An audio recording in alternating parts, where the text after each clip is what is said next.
दोस्तों आज इस वीडियो में मैं आप लोगों को जो एक इलेक्ट्रिक ओवरहेड क्रेन होता है, यह हमारा 60 टन का क्रेन है।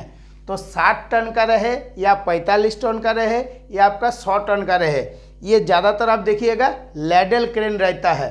आज जो मैं फॉल्ट के बारे में आप लोगों को बताऊंगा, तो इस फॉल्ट को हम लोगों को ठीक करने में कितना टाइम लगा है, 48 घंटा टाइम लग गया है।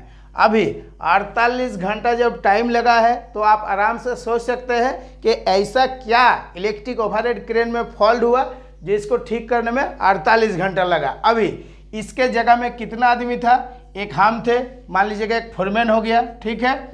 इसके बाद 2 नंबर में है इंजीनियर था 2 गो, ठीक है। और 3 नंबर में आ जाता है हम लोगों का जितना सारा दोस्त है, टोटल इलेक्ट्रीशियन भी इस जगह में था 8 गो। अभी इतना आदमी मिलके भी जो फॉल्ट को हम लोग ढूंढे, बहुत ज़्यादा, मान लीजिएगा 48 घंटे तक जब ढूंढे तब जाकर हम लोगों को तो फॉल्ट मिल गया, लेकिन उसको कितना सारा चेकिंग किए उसके बाद मिला। अभी क्या क्या चेकिंग किए, उससे पहले हम लोग को क्या जानना जरूरी है कि ये जो फॉल्ट है, ये जो इलेक्ट्रिक ओवरहेड क्रेन है, इसमें तो आप लोगों में क्या बताया हो कि इलेक्ट्रिक ओवरहेड क्रेन में आपका स्लिप-रिंग मोटर रहता है। तो स्लिप-रिंग मोटर किस में लगा हुआ है, ये हमारा MH में। MH का मतलब होता है मेन हॉस्ट में। तो ये मोटर हमारा कितना का है, 120 HP का, ठीक है, और 90 किलोवाट। अभी जब इतना बड़ा मोटर को आप चेक करिएगा तो प्रॉपर तरीके से चेक भी करना है, तभी आपका रिजल्ट मिलेगा। अगर प्रॉपर तरीके से चेक नहीं कर पाइएगा तो रिजल्ट नहीं मिलेगा, हमेशा डाउट बना रहेगा। तो पहले हम लोग क्या चेक किए कि पहले हम लोग देखे कि ये जो 120 HP का मोटर है, तो इसको हम लोग मल्टीमीटर से चेकिंग किए कि इसका रेजिस्टेंस वैल्यू कितना है।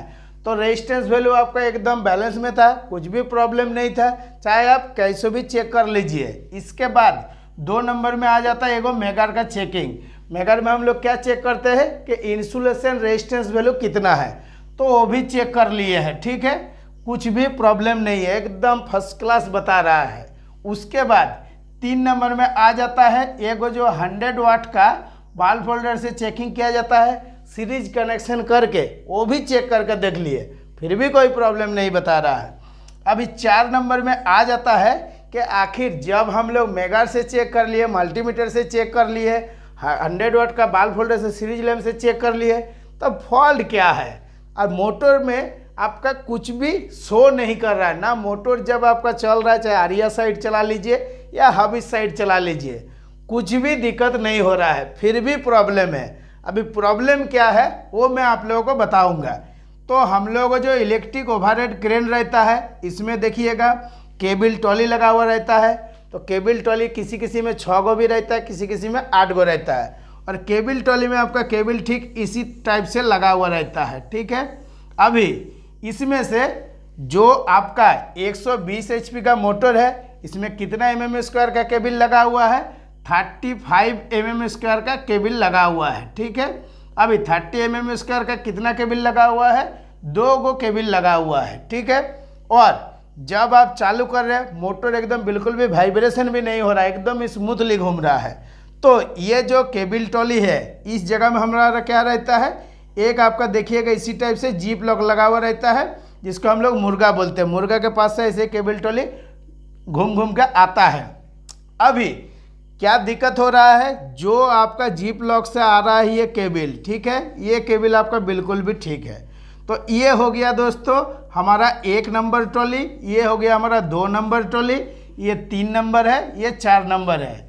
चाहे आपका 6 गो रहे, 8 गो रहे, कोई मतलब जिस हिसाब से आपका क्रेन है उस हिसाब से ट्रॉली भी लगाना पड़ता है। तो इसमें जो आपका 1 नंबर ट्रॉली है और 2 नंबर ट्रॉली है, तो 1 नंबर ट्रॉली का केबल यहाँ से लेके यहाँ तक क्या हो रहा है, आपका गर्म हो रहा है। और 2 नंबर ट्रॉली में यहाँ से लेके यहाँ तक आपका गर्म हो रहा है। बाकी जो यहाँ से मान लीजिए इतना लंबा केबल है, इसमें आपका बिल्कुल भी गर्म नहीं हो रहा है, और इस जगह पे भी आपका बिल्कुल भी गर्म नहीं हो रहा है। सिर्फ गर्म कहाँ पे हो रहा है, सिर्फ 1 नंबर ट्रॉली और 2 नंबर ट्रॉली, मतलब इस जगह में आप कैलकुलेशन कीजिएगा तो 4 मीटर केबल आपका गर्म हो रहा है। अभी आपको कॉन्फर्म करना है कि आखिर प्रॉब्लम क्या है, क्यों इस जगह में केबल गर्म हो रहा है। आप आराम से बोल दीजिएगा क्या कि देखिए कहीं केबल कट गया। अगर केबल कट गया है तो इस जगह में मल्टीमीटर से रेजिस्टेंस वैल्यू कैसे बता रहा है, जब हम लोग चेकिंग कर रहे हैं, चाहे आप केबल खोल के चेक कर लीजिए या केबल लगा के चेक कर लीजिए, दोनों में सेम बता रहा है। तो एक जो हम लोग का मोटो टर्मिनल है, तो मोटो टर्मिनल में हम लोग किस तरह से चेक करते हैं, एक तरफ होता है KLM, इसमें हम लोग का कौन सा कनेक्शन रहता है, रेजिस्टेंस का कनेक्शन रहता है, मतलब जो आपका रेजिस्टेंस बॉक्स होता है, ठीक है, इसी का कनेक्शन हम लोग करते हैं। इसमें हम लोग D लगाते हैं, इसमें E लगाते हैं, इसमें F लगाते हैं। और दूसरा तरफ हमारा और एक टर्मिनल रहता है जो हम लोगों का स्टेटर का कनेक्शन करते हैं। इसमें क्या सप्लाई देते हैं, R देते हैं, Y देते हैं और B देते हैं। चाहे कुछ लिखा नहीं भी रहेगा, चेक करने के बाद इसी में आपका सप्लाई देना पड़ता है। और इसमें देखिएगा ज़्यादातर UVW लिखा हुआ रहता है। तो चाहे ये आपका DEF है, जो हम लोग मोटो टर्मिनल में KLM है, ये भी केबल आप ओपन कर दिए हैं और स्टेटर वाला भी केबल ओपन कर दिए हैं। उसके बाद चेक किए, मोटर आपका बिल्कुल सही बता रहा। उसके बाद केबल आप लगा दिए, केबल लगाने के बाद फिर दोबारा जब चेक किए फिर भी सही बता रहा है।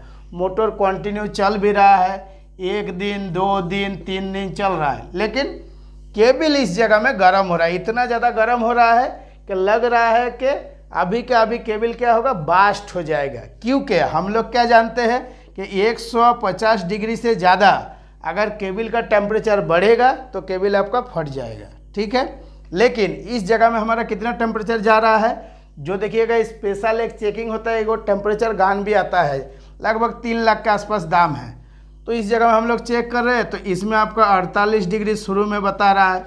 तो जब चेकिंग हो रहा है तो बोल रहे नहीं नॉर्मल टेम्परेचर है। उसके बाद जब मेन हॉस्ट में आप लोड दे रहे हैं, मतलब 25 टन का लैडल जब है तो 25 टन का लैडल में 25 टन आप माल डाल रहे हैं, लैडल का वजन अलग से है। तो जब लोड उठा रहे हैं तो इस जगह में आपका टोटल जा रहा है 70 डिग्री टेम्परेचर, 80 डिग्री तक भी टेम्परेचर जा रहा है, ठीक है। तो उस टाइम जब आप इस केबल को हाथ से पकड़ के देख रहे हैं तो आपका हाथे जल जा रहा है, इतना ज़्यादा गर्म हो रहा है। तो हम लोगों को इस जगह में डाउट है कि इतना ही दूर केबल क्यों गर्म हो रहा है। तो जितना सारा चेकिंग मैं आप लोगों को बताया हूँ, आप लोग भी कभी भी चेक करके देख लीजिएगा, कुछ फॉल्ट नहीं मिलेगा। जब ये जो केबल है ये केबल गर्म होने वाला, लेकिन आपको ये कन्फर्म करना है कि आखिर केबल गर्म क्यों हो रहा है। अगर केबल हमारा कटा हुआ रहेगा तब हम जब ये जो रेजिस्टेंस बॉक्स है, रेजिस्टेंस बॉक्स से DEF जो रहता है कनेक्शन होता है रेजिस्टेंस बॉक्स में, उस केबल को खोल के चेक कर रहे हैं, ठीक है, फिर भी ठीक बता रहा है। और जो हम लोग को रेजिस्टेंस बॉक्स में देखिएगा ज़्यादातर क्या होता है, आपका मार्किंग किया हुआ रहता है DEF, यही से आप केबल खोलिएगा। खोलने के बाद क्या चेक करते हैं कि रोटर कोई कारण से हमारा शॉर्ट हो गया है या नहीं हुआ है। उसका भी एक चेकिंग होता है। कौन सा चेकिंग, कि जब हम रेजिस्टेंस बॉक्स से वायर को ओपन करेंगे उससे पहले ये जो 120 HP का मोटर है, तो जो लैडल क्रेन होता है उसमें एक हैंगर फंसा हुआ रहता है, उसका भी वजन देखिएगा 2 टन 3 टन के आसपास रहता है। तो जब आप ये DEF का तीनों वायर खोल के चेक करिएगा कि रोटर हमारा शॉर्ट है या नहीं है, ठीक है। उससे पहले क्या करना है, जो आपका ब्रेक थ्रेस्टर है, ठीक है, तो ब्रेक थ्रेस्टर का वायर आपको खोलना ही पड़ेगा। नहीं तो क्या होगा, अगर मोटर का जो DEF खोल दिए हैं तो आपको देखना है कि रोटर शॉर्ट हो रहा है नहीं हो रहा है। जैसे ही मोटर आपका घूमेगा नहीं, उस टाइम ब्रेक थ्रेस्टर उठ जाएगा तो हड़ाड़ करके नीचे आरिया होकर गिर जाएगा, मतलब ये बहुत रिस्की चीज़ है। तो हम लोग क्या चेक किए कि जो ब्रेक थ्रेस्टर का वायर है पहले हम लोग खोल दिए, उसके बाद DEF है ये रेजिस्टेंस बॉक्स से वायर खोल दिए, उसके बाद चालू करके देखे तो रोटर आपका शॉर्ट नहीं है। अभी इस जगह में हम लोग क्या चेक करना है कि रोटर वोल्टेज कितना आ रहा है। तो ये तो हमारा पैनल से सप्लाई आ रहा है RYB स्टार्टर में, तो हमको यह चेक करना है। किस में चेक करना है, KLM, चाहे आप मोटो टर्मिनल पे भी चेक कर सकते हैं या रेजिस्टेंस बॉक्स का केबल पे भी चेक कर सकते हैं। तो इस जगह में हमारा केबल का पूरा कनेक्शन दिया हुआ है, तो हम टोटल जितना लंबा केबल है पूरा केबल को ही ले लिए। तो रेजिस्टेंस बॉक्स के पास से DEF ये तीनों वायर खोल दिए और मल्टीमीटर में हम सेटिंग किए कि मल्टीमीटर से चेक कर लेता हूँ कि कितना है। तो मल्टीमीटर में हमारा एक कॉमन पॉइंट होता है, एक वी और ओम्स लिखा हो रहा है। तो मल्टीमीटर को आपको AC वोल्ट में सेटिंग करना है। तो एक लीड हम इसमें लगा दिए, दूसरा लीड हम इसमें लगाए। तो इस मोटर में आपका रोटर वोल्टेज जितना नेम प्लेट में लिखा हुआ था उतना ही बता रहा है। जो आपका नेम प्लेट में था 380 वोल्ट AC 380 बता रहा है। एक बार हम लोग क्या चेक करें कि DE में चेक करें कितना वोल्टेज बता रहा है, एक बार EF में चेक करें, एक बार F और D चेक करें।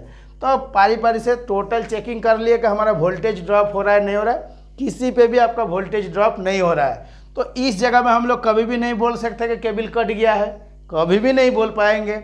और जितना सारा मैं चेकिंग के बारे में बताया हूँ, आपके पास इसी टाइप का फॉल्ट आएगा तो आप भी सारा चेकिंग करके देख लीजिएगा, आपका फॉल्ट ठीक नहीं होगा।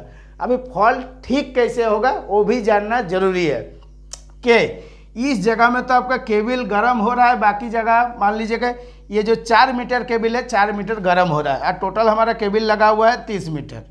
तो आपका क्या हो रहा है, इस जगह में जो 26 मीटर केबल है, 26 मीटर तो केबल आपका गर्म नहीं हो रहा है, 4 मीटर केबल गर्म हो रहा है।